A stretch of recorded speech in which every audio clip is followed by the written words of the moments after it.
So, what's up guys? How's it going? Today, I want to talk again about The Mandalorian. Also, last week's video about Boba Fett did pretty well. Got 100 views already, so that's pretty awesome. So thank you very much for watching that video. But today I want to talk about something different.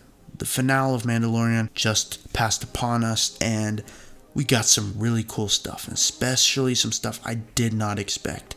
So first up, if you have not seen the finale, please do not watch this video, but I don't know how you weren't spoiled by my title or thumbnail, so, if you don't want to be spoiled, don't watch this video. I'm warning you now. Moff Gideon has the Darksaber. Holy shit. The Darksaber is one of the coolest weapons in the Star Wars universe, and honestly, it's probably my favorite weapon in the Star Wars universe. But how did Moff Gideon get his hands on the Darksaber? You can see him, he cuts his way out of his modified TIE fighter. Jawas scurry off, they don't want to get killed or whatever. But how did he get this? Because he's not a Mandalorian, at least we don't think he is, maybe he is, I don't know. But today I want to give my personal theory about how he got it, a little history of the weapon, and maybe the future of the weapon. So let's jump into it. Round one. Fight!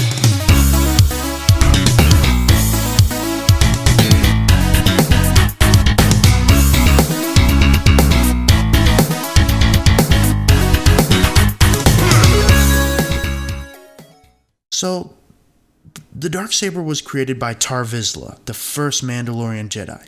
It's not a Sith weapon. It is, in fact, a Jedi weapon. And it's black. It doesn't even look like a lightsaber. So it's a really interesting lightsaber. It's really cool. But over time it is passed on to the Vizsla leaders. We see Pre-Vizsla has it in the Clone Wars. Eventually Sabine gets it in Rebels and gives it to Sadine's sister, who is the leader of the Vizsla clan at that point. Now we see it in the show The Mandalorian. So how did Moff Gideon get it? So I want to start off with episode 3. Din Djarin, which is the name of the Mando, that is his real name. And Din Djarin, he gets his Beskar from the Empire.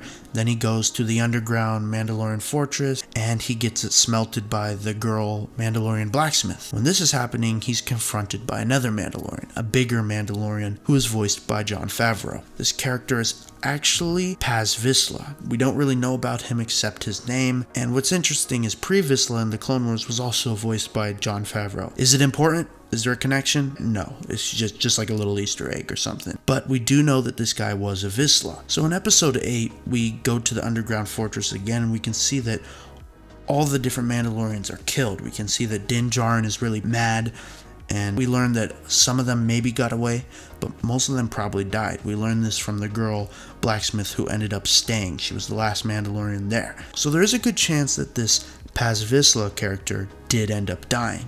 Maybe he didn't, I don't know. But then if he did die, maybe he had the Darksaber. Small chance that he did, but maybe, just maybe, he did have the Darksaber, and Moff Gideon took it as somewhat of a prize. He killed all the Mandalorians. He did this as like a sign of dominance or something. So I thought this was pretty interesting that they did show all the Mandalorians dead. So maybe that means Moff Gideon did get it from Mhz Vizsla. I don't know. I can't be sure. But what I do want to talk about is the possibility of the Darksaber in the future, in Season 2, maybe even Season 3. I think maybe in Season 2, the Mandalorian will get a hold of it, and maybe he will use it, learning the Jedi arts. Not, of course, Force or whatever, but maybe he'll learn, how to use it as a sword. But maybe even Baby Yoda eventually grows up. He stops being the cute little guy he is. He grows up or something. I don't know. He has a crazy growth spurt, becomes an adult or something. And he learns in the Jedi ways. He becomes a Jedi, he uses it, or maybe not a Jedi, he uses it as a Mandalorian, like we saw in episode 8 where the girl blacksmith was telling the Mando to go and train this guy. He's a foundling, right? And so this is really interesting.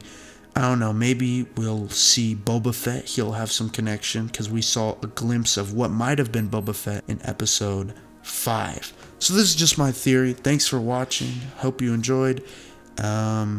If you guys have any video ideas for me, let me know. That's been it. Thank you.